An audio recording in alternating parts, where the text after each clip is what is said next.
to our Zoom service today of the Unitarian Universalist Fellowship of Lake Norman. My name is Jim Price. I've just been elected Vice President of our fellowship for the next year, and I've been a Unitarian since 2012. We're so glad you chose to spend some time with us today. Our service today is about light, or maybe the lack thereof in this season, but it should be entertaining and edifying. Our members follow different paths to find purpose and meaning, but we are united in the belief in the inherent worth and dignity of all beings. We are a liberal and open faith community, and everyone is welcome regardless of race, sexual orientation, gender, economic status, or ability. Our opening reading today is by fellow Unitarian Ariel Hunt Bronwyn, and it has to do with lighting our chalice, symbol of our faith. Flaming chalice, symbol of our living tradition, we kindle you for light. Light to reveal, light in this darkest season of the year, light to reveal the sources of greed and hate among us. Light to guide our way forward together. Chalice flame, we kindle you for love. Love to keep our hands and hearts warm in the wintry cold. Love to comfort us as our hearts break for the pain in this world. Love to bring us into community so that we may grow stronger together. Chalice flame, we kindle you for hope. Hope that the sun will shine again. Hope that one day soon peace will prevail. Hope that we may build the beloved community together. For light, love, and hope, we kindle this flame this night. And this day we will light our chalice.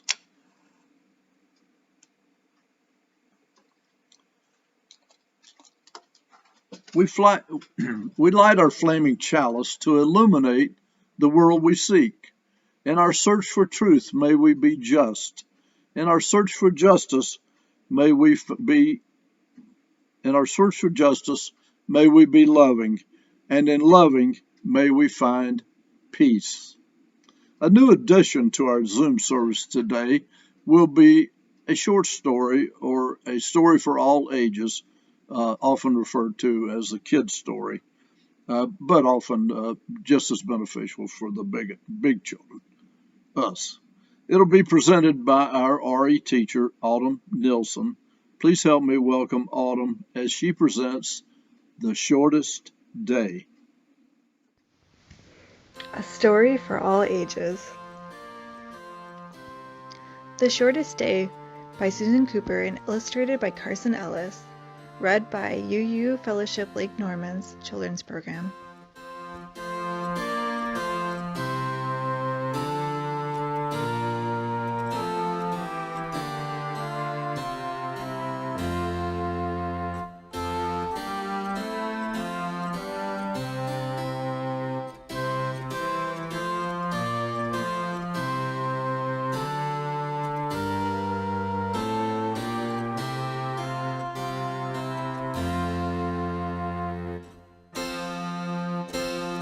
So the shortest day came and the year died.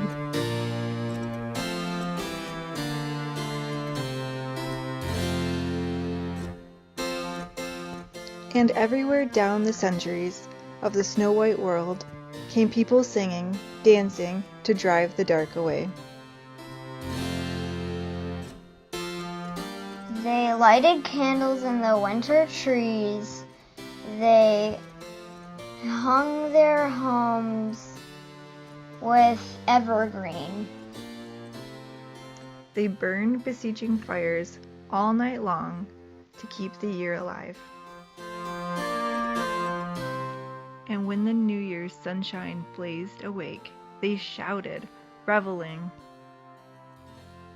Through all the frosty ages, you can hear them echoing behind us. Listen. All the long echoes sing the same delight. This shortest day, as promised, wakens in the sleeping land. They carol, feast, give thanks, and dearly love their friends, and hope for peace. And so do we here now, this year and every year.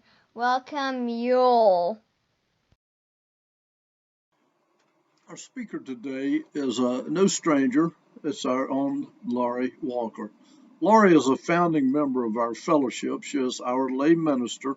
She's president of the North Mecklenburg Rotary Club. She is a yoga teacher, and she was recently active in the Giving Tree Project.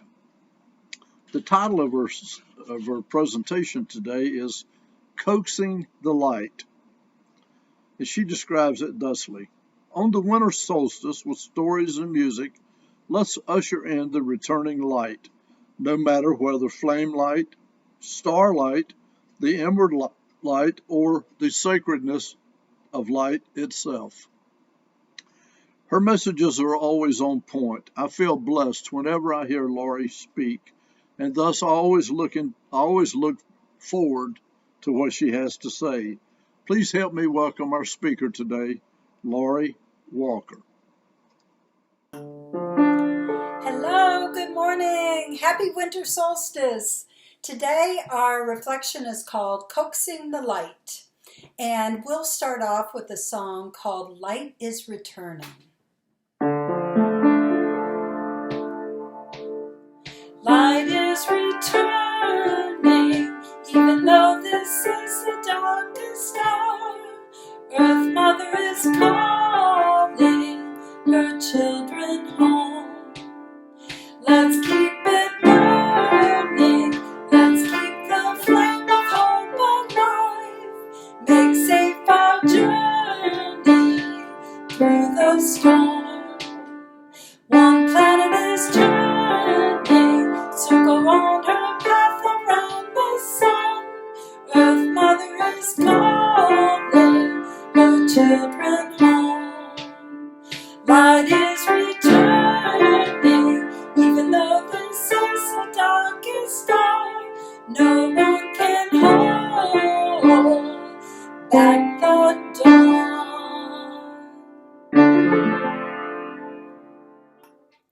Light is indeed returning.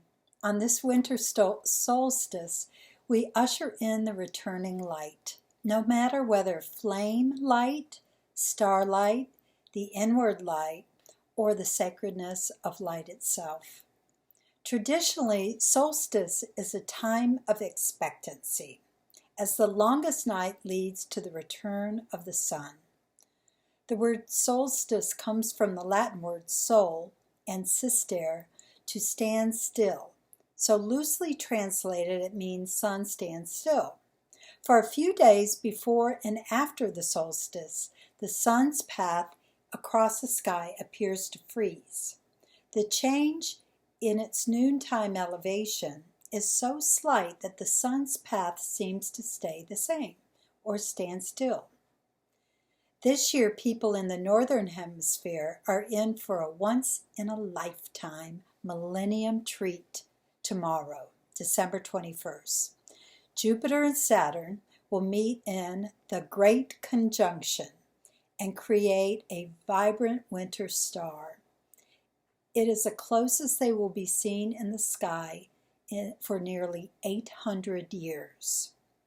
What makes this conjunction so significant is that the two planets have not passed this close to one another in 400 years, and it has been nearly 800 years since they've done this alignment at night. What's cool is that nearly everyone around the world will be able to witness it. You don't need a special telescope. You need just a clear sky. There are many global traditions of coaxing the light and encouraging it to stay longer.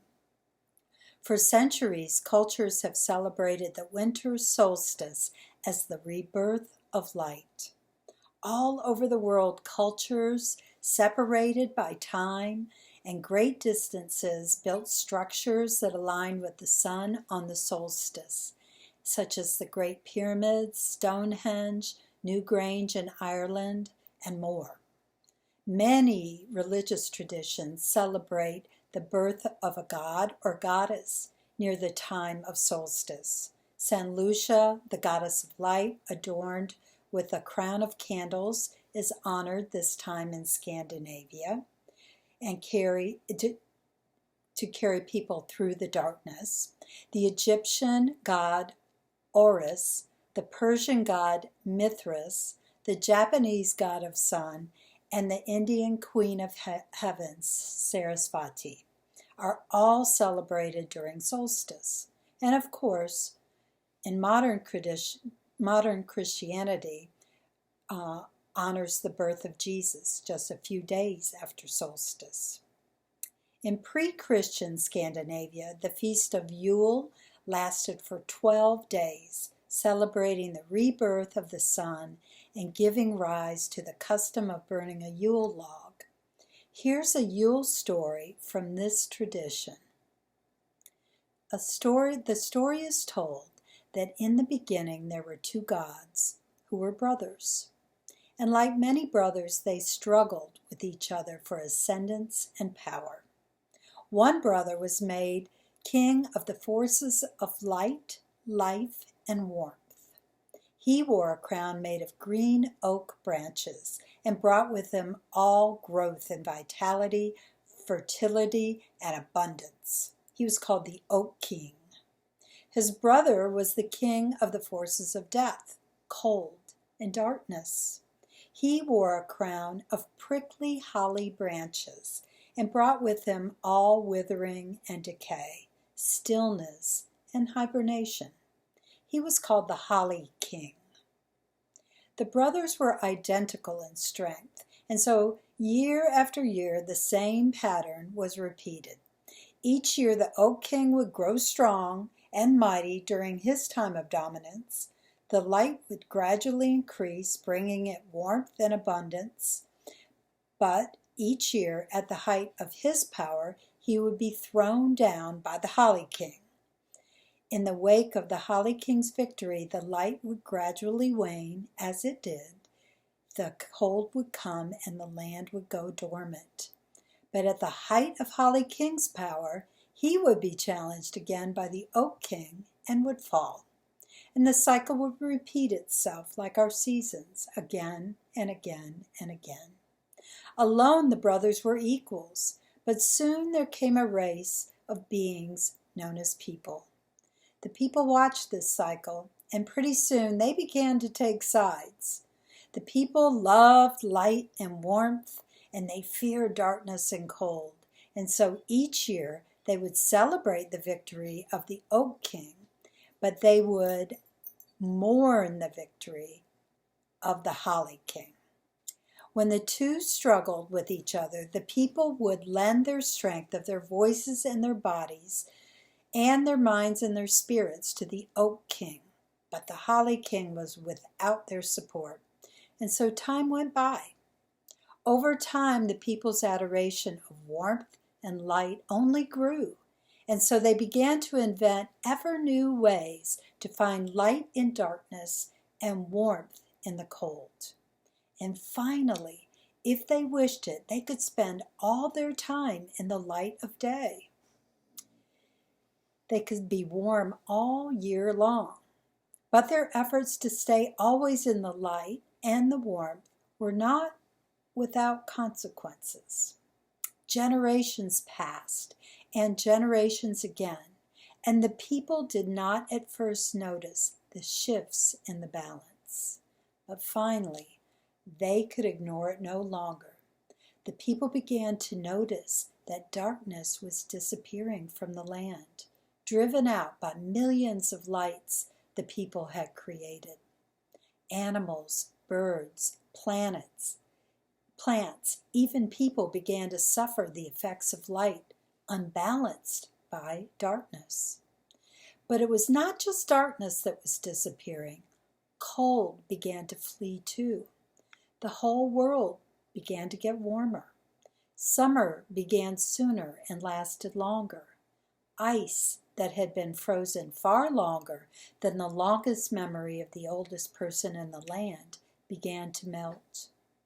Migrating birds and animals began to be confused about when to begin the migration. Plants found themselves rooted in climates that no longer supplied their needs. The air was changing, and the winds that had brought rain and taken it away began to flow in unexpected directions, causing drought here and flood there. The people began to see that their support of warmth and light over cold and darkness had altered the balance of the whole world. They began, slowly, one at a time, to realize that the Holly King was dying. And for the first time, this thought filled them with fear. What would happen if the balance continued to be destroyed? Could they even survive in a world without the Holly King? And in the world of gods, the Oak King realized it too. And though they had been competitors all these many centuries, he also realized that he loved his brother deeply and could not live without him. The longest night came, and the Oak King and the Holly King met again. But this time, the Oak King had no heart for the fight. He laid down his sword and spear. He came open-handed to his brother, who was struggling just to stay on his feet. The Oak King wrapped the Holly King in a tight embrace, and he promised to set aside their enmity and help his brother heal. On the night when he usually claimed descendants, the Oak King realized that the world was already too warm and too light. And so he laid the great oak crown on the head of his brother, took his hand, and each supporting the other, they went out into the world to see what they could do together to restore balance. In this time of solstice, we remember to let joy and sorrow join in the fullness of our living. We remember that awe and wonder abide. We let power and strength embody and join us together as we move through the seasons of celebration into a new year with a new vision of hope. Here is a blessing for The Longest Night by Jan Richardson. All throughout these months, as the shadows have lengthened, this blessing has been gathering itself, making ready, preparing for this night. It is practice walking in the dark, traveling with its eyes closed, feeling its way by memory, by touch, by the pull of the moon, even as it wanes. So believe me when I tell you this blessing will reach you even if you have not light enough to read it. It will find you even though you cannot see it coming. You will know the moment of its arriving by your release of the breath you have held for so long, a loosening of the clenching in your hands, of the clutch around your heart, a thinning of the darkness that has drawn itself around you. This blessing does not mean to take the night away, but it knows its hidden roads, knows the resting spots along the path, knows what it means to travel in the company of a friend. So when this blessing comes, take its hand, get up, set out on the road you cannot see. This is the light, this is the night, when you can trust that any direction you go, you will be walking toward the dawn. Let our gratitude, our awe, our love for this world and the people fuel our capacity for doing hope. Today we celebrate the rebirth of light into our world, the promise that winter will come to an end. This is the dream and hope of Yule, to begin again in joy and peace. So let us sing. I know many of you know the words by heart, so I chose Deck the Halls because it's a Yule song. So here we go. Deck the halls with boughs of holly, fa la la la la la la la la. 'Tis the season to be jolly, fa la la la la la la la la.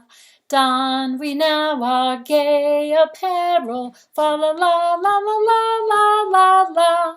Troll the ancient Yuletide carol, fa la la la la la la la la.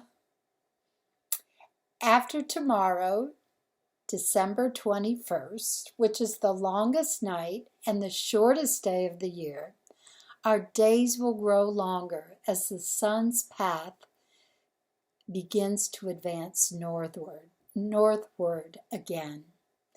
It is a time of hope. No one can hold back the dawn. May it be so.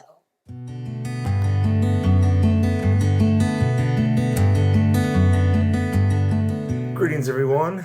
This is a new song I wrote. I had Hanukkah in mind, but I think it could work for just about anything you're celebrating.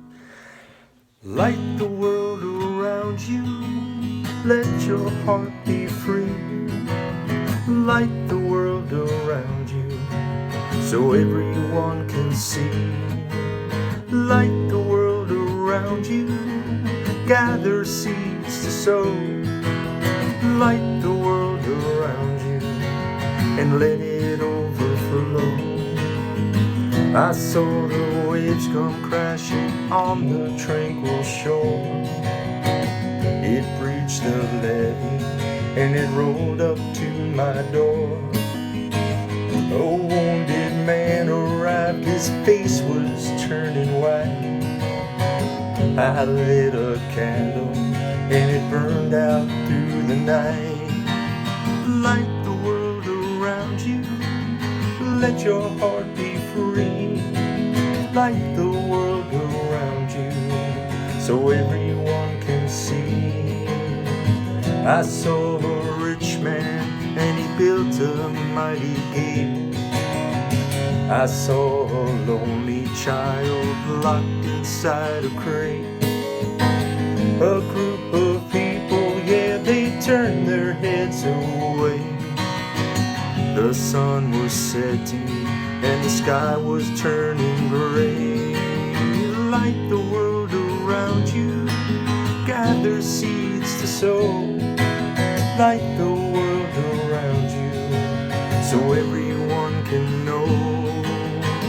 I dreamed a golden day was just around the bend, all filled with rainbows and a love that had no end. I turned a corner and I couldn't believe my eyes. The darkness vanished and the sun was on the rise. Light the world around you, let your heart be free. Light the world around you, so everyone can see. Oh, light the world around you, gather seeds to grow. Light the world around you, so everyone can know. Everyone can know, so everyone can know. Take care. Thank you so much for that presentation, Laurie. As always, you always inspire us. We look forward to chatting with you during the talkback time at 11 o'clock. There are some announcements today. Our minister, Pat Job, and his partner, Gabrielle Rismeyer, will celebrate their union on December 21st. We're so happy for Pat and Gabrielle, and we can't wait to meet her and welcome her into our extended family. we have a couple of concerns. Autumn Weathers will be having knee surgery soon, and Agnes Fiore has knee surgery coming up December 22nd. We wish both of you the very best with that. A special shout out should go to Autumn Weathers. She is recovering from COVID, anticipating this knee surgery coming up, has other troubles on her plate, and yet she is still providing a great program for our spiritual education. We're so lucky to have her come and be a part of our family. Time Out Youth has been serving the LGBTQ teens for 29 years. It is an organization with a great reputation for being of service to these who are among the most vulnerable teens. COVID-19 has them in a money crunch. Donations can be made online at timeoutyouth.org, or checks can be mailed to Time Out Youth, 3800 Monroe Road, Charlotte, 28205. If you have a pastoral care or need, or would just like to have a home visit with masks and social distancing, please let Pat Job, our minister, know, and he would be glad to come by and chat with you. Our treasurer, Tracy Grimm, recently sent out pledge forms for 2021. Please let Tracy know if you haven't received yours, and if you have received it, fill it out and return it. It's very critical that we get these pledges in and that we keep our fellowship solvent. We will meet again one of these days, and we hopefully will have a place to rent, and so we need to be in the habit of saving to make sure whenever those times come, we'll be ready. The Unitarian Lake Norman Children's SE program with Autumn Weathers is still going on. Autumn is still registering families for the ongoing weekly virtual program. Continue to tell your family, friends, coworkers, and strangers about this program that teaches values, character, justice, and much more. And they have a little fun to boot. Our closing words today are from Gregory Jones, Unitarian Gregory Jones, and it's a reflection on the winter solstice. On this, the longest night of the year, we are warmed by the certain knowledge that tomorrow will welcome more light than today, as it has for eons, for billions of years. The coming of light brings life. May we be awed by the great miracles of light and life, and faithfully nurture the mystery and magic of wonder. I hope your day will be good, your week will be good. Shalom, namaste, go in peace.